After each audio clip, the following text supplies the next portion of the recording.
అస్మిత నొప్పులు వచ్చినట్లు నటిస్తూ ఉండటంతో రామలక్ష్మి ఆచికి ఫోన్ చేసి అస్మితని హాస్పిటల్కి తీసుకువెళ్ళి ఉంటుంది. అందుకే సరిగ్గా ఆద్య పులిబారిన పడిన రఘురాం దగ్గరికి సమయానికి వచ్చి కాపాడి ఉంటుంది. అయితే తర్వాత పులి ఇద్దరిపై విరుచుకు పడిపోతూ ఉంటే, అమ్మ ఆద్య నువ్వు వెళ్ళమ్మా అని రఘురాం అడ్డుకుంటూ ఉంటాడు. లేదు పెద్దనాన్న, మిమ్మల్ని వదిలి ఎక్కడికి వెళ్ళను అని రఘురాంకి అడ్డుగా ఆద్య నిలబడి ఉంటుంది. పులి వాళ్ళపై దూకుతూ ఉంటే ఇద్దరు పక్కకు తప్పుకుంటారు. అప్పుడే ఆ పులి అక్కడ ఉన్న పెద్ద గోతిలో పడిపోవటంతో ఇద్దరు సేఫ్గా ప్రాణాలతో బయటపడతారు.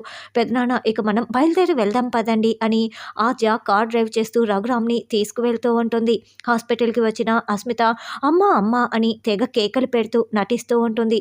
అయ్యో ఈ అమ్మాయి ఇంతలా అరుస్తోందేంటి, ఏం చేయాలి, కాస్త ఓర్చుకోమ్మా అని డాక్టర్ నర్సులు ట్రీట్మెంట్ చేస్తూ ఉంటే కాసేపు అలా కేకలు పెట్టిన అస్మిత ఉన్నట్లుండి సడన్గా లేచి కూర్చుంటుంది. డాక్టర్ నర్సులు షాకింగ్గా చూస్తూ ఉంటే, నమ్మేశారు కదా, అసలు నావి నిజమైన నొప్పులే కాదు, నేను తప్పించుకోవటానికి ఇలా ఫేక్ నొప్పులు వచ్చినట్లు నటించాను, మీరు కూడా ఎంత నమ్మేశారో చూడు, ఇదే మాట బయట నా కోసం వెయిట్ చేస్తున్న రామలక్ష్మికి కూడా చెప్పాలి, ఇవి అసలైన నొప్పులు కాదు, కడుపు నొప్పి వల్ల వచ్చిన నొప్పులు ఇప్పుడు తగ్గిపోయాయి అని చెప్పండి, నేను మీకు కావలసినంత డబ్బు ఇస్తానని అస్మిత అనడంతో అలాగేనని డాక్టర్ నర్సులు అస్మితతో చేతులు కలిపేస్తారు.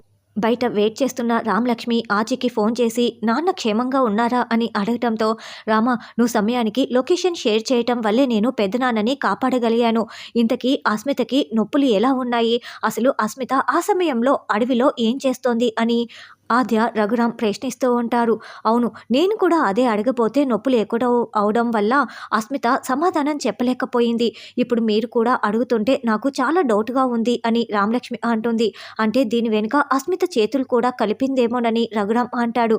రామలక్ష్మి ఆలోచిస్తూ ఉంటే అప్పుడే ఎమ్మెల్యే భూపతి దగ్గర నుంచి అస్మిత ఫోన్ కాల్ రావటంతో రామలక్ష్మి సైలెంట్గా వింటూ ఉంటుంది.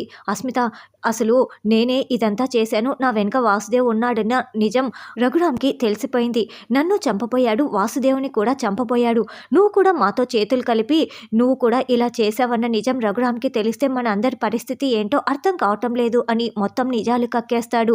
రే ఫోన్ ఎత్తింది ఎవరో తెలుసుకొని కదరా నువ్వు మాట్లాడాల్సింది, నాకు నిజం తెలిసిపోయిందిరా అని రామలక్ష్మి మాట్లాడుతూ ఉంటే, రామలక్ష్మి నువ్వా అని ఎమ్మెల్యే భూపతి షాకింగ్గా మాట్లాడుతూ ఉంటాడు.